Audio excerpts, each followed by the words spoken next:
that you go to that have a weird vibe? Eloise is smiling, yeah. Not going back there. There are places that feel really moving, right? And so there have been places where we've done shows where the minute you walk in, you just go, I don't like this place. I feel that way about Waverly Hills. I hosted the Ghost Hunters live show there, and I was kind of outside. I was the MC of the thing outside while they investigated for 6 hours, and I'd have to go cut through the building a few times during the night to get to different positions to host the show. And it was me in a binder and alone with a flashlight, and I hated it. I hated being alone in that place. I really did. And we've had a couple of experiences on the show that really kind of shook me. You know, we did a paranormal investigation of this purportedly haunted section of the Great Wall of China, called the Wild Wall, way back in the day. I used to remember J.C. and Grant from Ghost Hunters would say, you know, as a paranormal investigator, you're going to get kicked, punched, slapped, bit, you know. And I remember hearing that once and going, I've never had an experience like that where I felt something physical. And on this Great Wall episode, back, if you remember on Destination Truth, we used to wear these goofy backpack rigs that had a swing arm with a camera that looked back at us.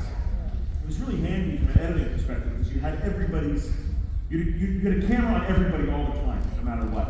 And it was back pre-digital, so the back of this backpack effectively had mini DV decks on them, mini DV tape. And so they only lasted about an hour. So every hour you'd have to stand there while they would pop the tapes out and label them and put new ones in and change the batteries out of the decks. And they jostle you around and kind of, you know, take a quick power nap while they were doing it. And I remember once on that Great Wall episode, standing there, Evan really moving me hard, and maybe something was jammed on my backpack. And I said, hey, Evan, what? And he was 20 feet behind me. And, you know, just the blood ran out of me. And I just felt totally manhandled by something.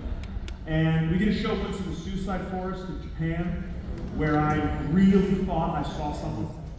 But the place was so atmospheric, and the stories there are so scary that I thought, was that just my brain? Did I see someone? Did I imagine I saw someone? So that place really stayed with me. I'm not getting ready to head back to the Island of Gold. Yeah. Keep that, and the haunted forest in Romania.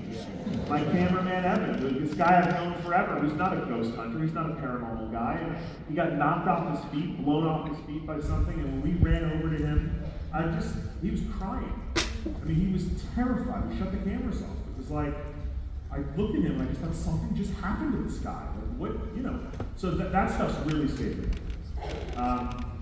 And Chernobyl, I'm not going back there either. Yeah. That's